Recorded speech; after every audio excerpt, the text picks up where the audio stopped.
Escape from Tarkov. It's a game that I decided to try for the first time at the start of 2024. And while the game would just constantly grab my balls and contort them into a bloody balloon animal, I genuinely enjoyed it, or at least the premise of it. A hardcore first-person shooter with crazy high stakes, a game where for every crushing failure, there was promise of that perfect raid on the horizon. Lots of kills, top-tier loot, with maybe a task completed in the process. A game that is known for having an impossible learning curve to climb, but one that despite that, I found myself getting really hooked by and enjoying said climb. There was just one small problem for me when it came to playing Tarkov, that being the player base. Or maybe it was how the players played the game. Either way, for simplicity's sake, the players of Tarkov pissed me off. And look, hear me out here, because I know that sentence might have just triggered the whole Tarkov community here. Tarkov's gameplay, its stakes, the very high risk and high reward gameplay loop that it promotes, while it makes for some incredible moments, let's also be honest with ourselves here,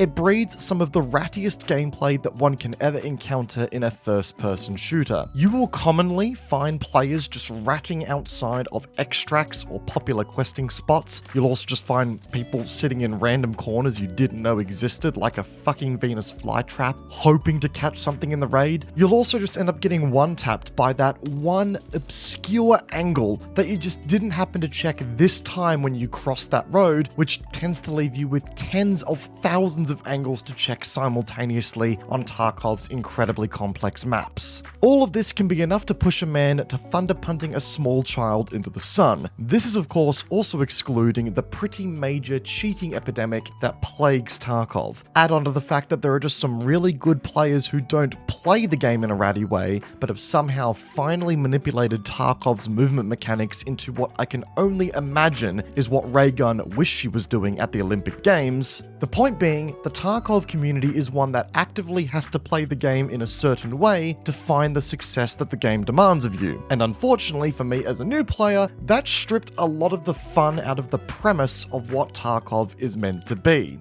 It almost felt like that at every corner, the player base had actively gamed the fun out of the game. But at the same time, I can't blame the player base for doing so at all, because that's how the game was designed to be played by the developers, as a min-max experience so that you could succeed in Tarkov. And with all of that, I ultimately decided to walk away from it pretty soon after I started. But at the same time, and like a crack addict looking for his hit,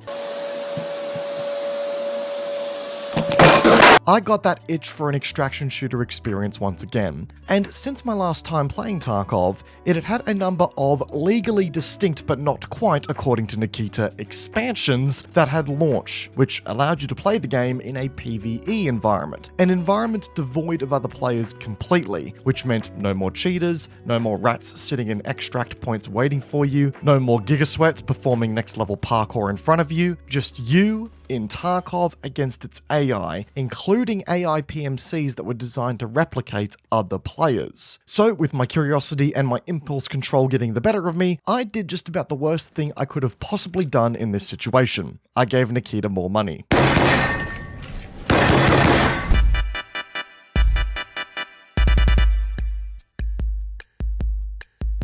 Now, unlike my previous run at Tarkov, I was actually kicking off my experience this time with a baseline of some basic knowledge about the game. Like, you know, the fact that this fucker exists in my inventory. I shit you not, guys, I ran out of both ammunition and CMS kits at the speed of light the last time my dumbass played this game, because I didn't know the secure container existed. I had all of my excess ammo and CMS kits sitting in my chest rig, which didn't do me any favors as I got slapped around by Tarkov for merely existing as a new player. Yes, I am aware that you can see it on your character screen. I'm just one blind motherfucker who refused to question what it actually was. Anyway, I digress. I also had some basic knowledge about where some of the early game quests were, what weapons and trades were most efficient in the early game, and what items I should be holding onto for the purposes of getting my hideout established and for selling on the flea market for a nice and early ruble buff. The first time I played the game, I sold my first LEDX to Therapist for a whopping 570k ruples, when I later found out it was worth 2.5 million on the flea market.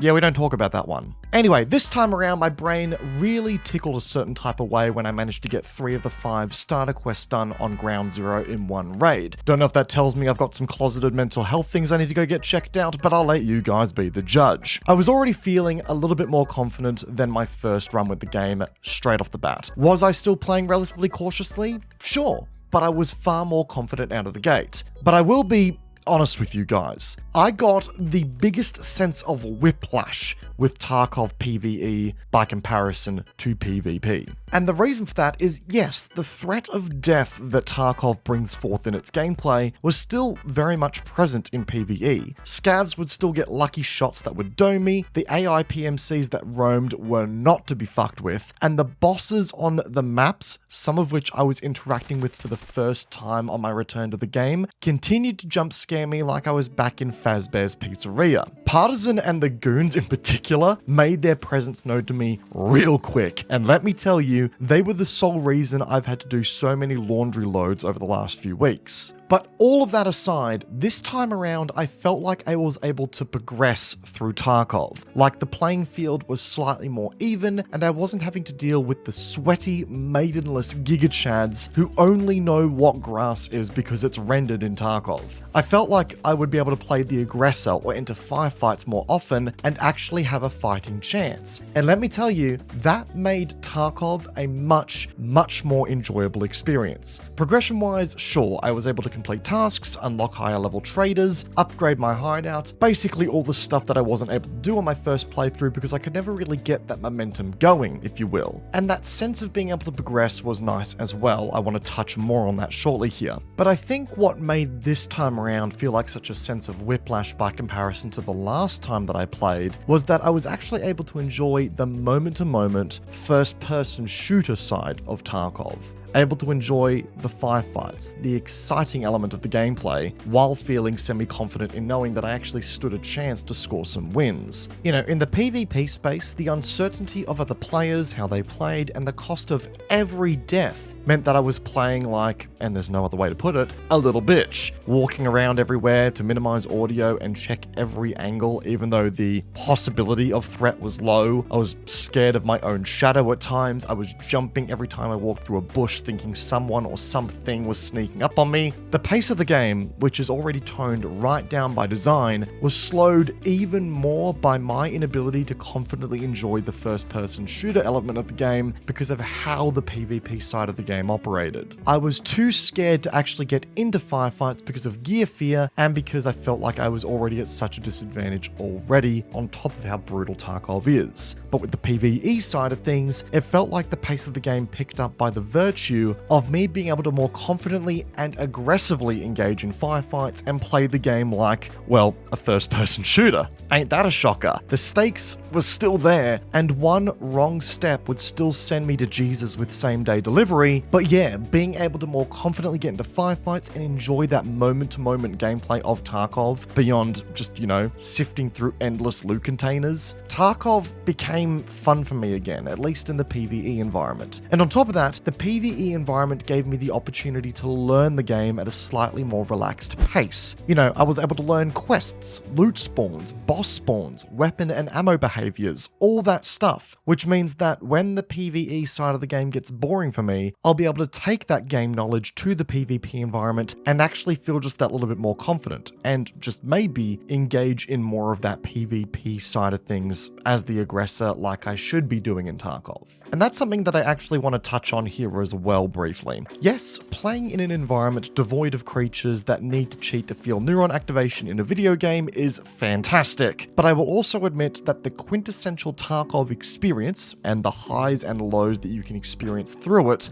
are compressed in PvE. The stakes and the risks are still very high, but certainly feel a little easier to navigate when you're only dealing with AI. And with that comes the equal reaction of the quote-unquote highs that come from absolutely bodying a squad of PMCs or a boss in this mode, feeling like a little less of a quote-unquote high by comparison to how it feels in the PvP environment. Like, sure, don't get me wrong, It's nice getting into a firefight and coming out on the other side with sweet loot from AI PMCs that are roaming around. But there's also not quite the same sense of absolute euphoria that comes from knowing that you just ruined a Gigasweat's perfect raid by hitting him with that lucky neck headshot. Just doesn't quite hit the same, which is why I suggest that when the PvE environment does inevitably start to bore me a little bit, when the AI just get that little too predictable, I will probably put my big boy pants on and actually return to PvP at some point. But as a new player, learning Tarkov, man, PvE is such a lovely change of pace in that regard. What PvE has also allowed me to do, which I wasn't able to truly enjoy in my last run of Tarkov in PvP, was having the opportunity to actually use the big boy toys. You know, the modern day weapons and tech, the top end of town armoring gear, you know, the kind of gear that I was only ever able to briefly appreciate in PvP while it was shooting back at me in a raid, or simply from the respawn screen while wondering if the guy who just flatlined me was a legit player or a cheater. Tarkov in the early wipe, or as you start to find yourself in dire straits from a cash perspective, is a very different beast by comparison to when you have a stash filled to the brim with well-equipped, highly sophisticated weapons. No more am I limited to the rinky-dink PP19 Vityaz setup with a dogtail red dot sight. I actually have M4s, SCARs, Vectors, MP7s, HK416s, all rocking scopes, utility, suppressors, and let me tell you, experiencing Tarkov with some competent weaponry that you feel like you can put your weight into, holy, does that change things for the better as well, and actually makes Tarkov a far more enjoyable experience,